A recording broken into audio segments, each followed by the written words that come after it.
football that they're watching. I can understand the Crystal Palace fans' frustration because they go to Arsenal. I'm not saying they would have got anything out of it, but they didn't really lay a hand on Arsenal. Arsenal didn't have fans want to see, Benty. They just want to see exactly the Palace team having a go. They don't really expect too much, especially with the players that they've got missing at the minute. But you know, for me, it was too tepid. They didn't put Arsenal under any pressure. It's a perfect game for Arsenal. I think the disappointing thing from the Palace perspective is that they do have the players. They have the young players, the dynamic players, to actually have a go.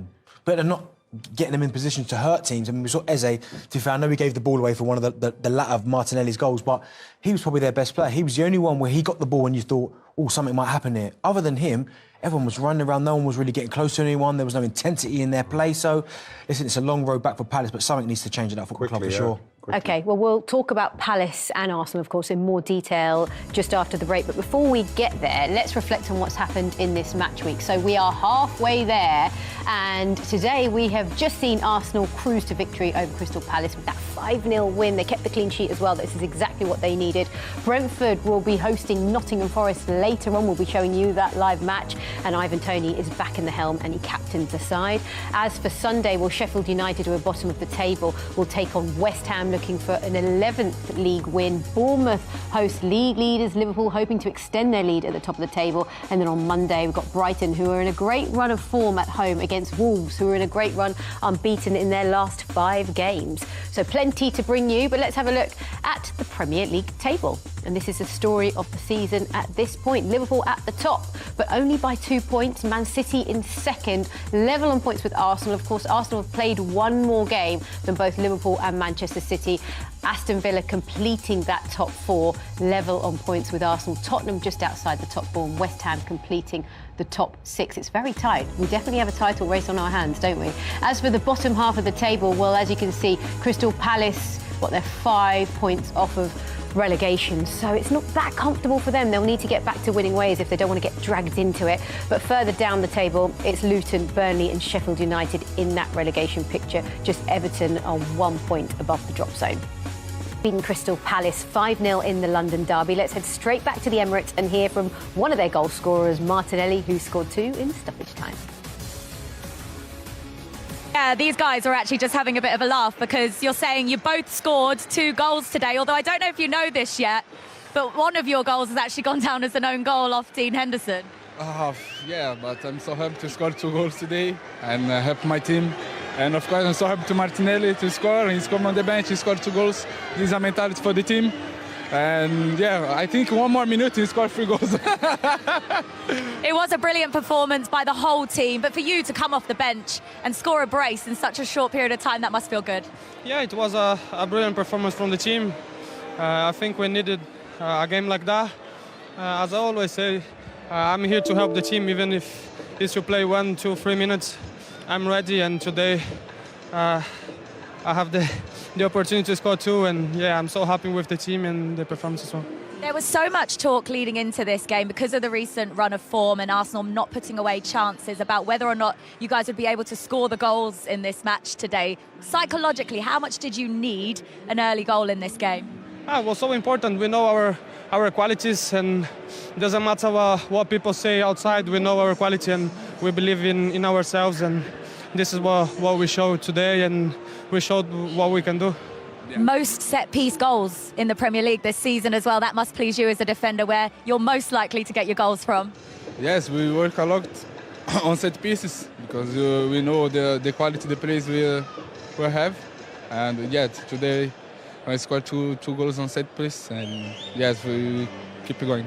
Coming into this match, because of that recent run of form that you'd been on with those 3 defeats in all competitions, Gabriel, did this feel like a must-win game? Was there extra importance to get this victory to stay in the title race? As I said, we know our quality, but we knew that we needed a game like that when we have a clean sheet and he's scoring 5 goals. As I said, it was a very good game, important game for us, and yeah, so a big season ahead. Do you have what it takes to go all the way and win the title? Yeah, we will try our best and keep going like that because we know our potential. OK, congratulations, guys. Well done. Thank you, guys. Well, first of all, how great was Gabriel's laugh there, Wrighty? He has a good laugh, doesn't he? And we ended up hearing from both Gabriels. They've both got on the score sheet today. What does a win like that do for team morale, right? It does a lot. You can hear Gabriel Martinelli talking about they needed a game like that. They recognise that coming off of the break, coming off of three losses, how important it is to get momentum back, get confidence back in the team. And when it was comfortable, and it was made comfortable because Palace were pretty poor, but they put them to the sword in respects of the way they played.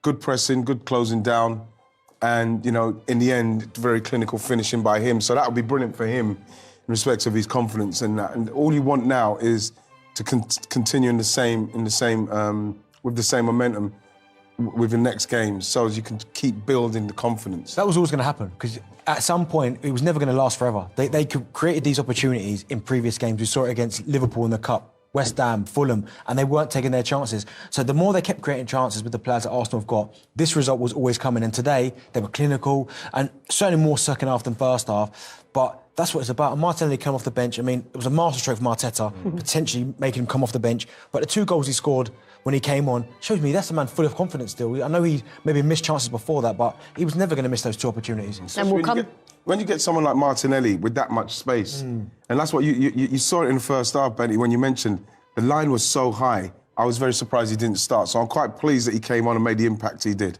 OK. Oh, actually, now you've mentioned it, let's actually see the Martinelli goals, both in stoppage, inspired substitution in the manager. Yeah, it was. I mean, Eddie Nketiah, another inspired substitution, but great timing of the pass, great run. And once he gets into this position, I'm always so confident he always scores, because he's so calm in that position, coming onto it, that side foot into the far corner. But it's the timing of the run and the pace, like he just slows him down a bit and then goes, accelerates in behind. They're so square, Palace. Yeah. But once he gets in there, he's got his head down. It's a really good finish right here. It's a very good finish, because the goalkeeper knows he's opening his body to do that. So it's very, very accurate.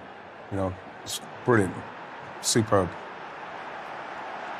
Yeah, and you can just tell, I mean, that sort of a goal at that time just lifted the fans even more. Yeah. And then came the second goal, right? Well, again, you know, Palace by now all over the place. Midfielders nowhere near it. You look at them now, look at how much space he's got in there. Look, you see him there, so much time. Jorginho, defender, where's he going? He's going forward when they haven't even got possession of the ball. And then can he finish?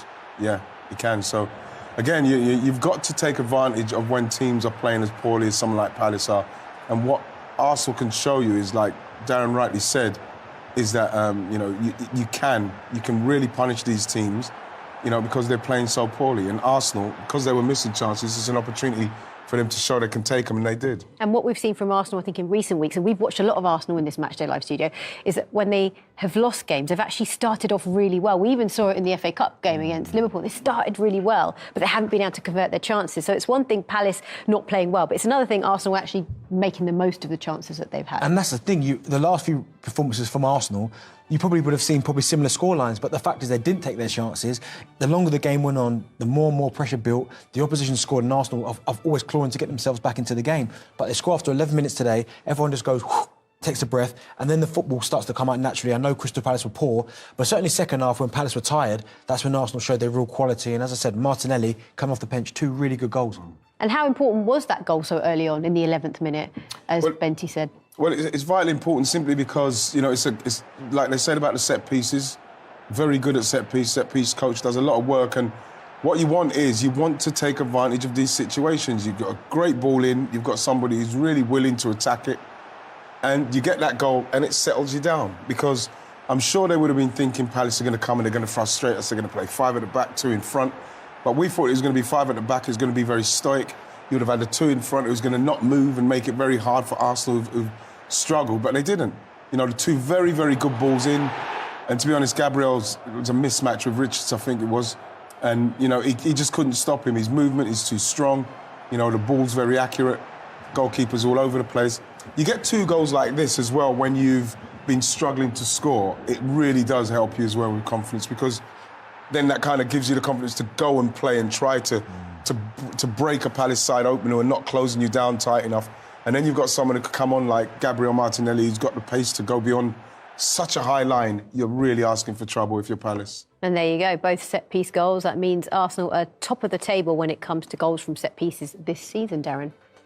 Yeah, I mean, they've obviously clearly worked on it as well. But again, I think to be successful when it comes to set plays and corners, you've got to have people and players who are prepared to go and put their head on it. It's all well and good you having the best delivery, but players have got to really want to get the red in it. And when you look at Gabriel, every single time there's a set play, he either gets the first contact where he maybe doesn't score, but he flicks it on, but he's always there or thereabouts. And listen, again, 2 good goals. I know the second one wasn't credited to him, but still, he was involved in both and really, really good from set plays. He was. What about the third goal from Leandro Trossard? Because that one came on the counter-attack, didn't it, Wrighty? Magnificent. Again, you know, you have to say with the distribution for the goalkeeper was fantastic, but Palace are they're just bare, you know, with the goal. But this is what we saw just before, is something that Mikel obviously wanted him to do. This was so unlucky in respect of the way, you know, he got there and it's brilliantly worked and that, but he couldn't sort his feet out. We showed that in the start.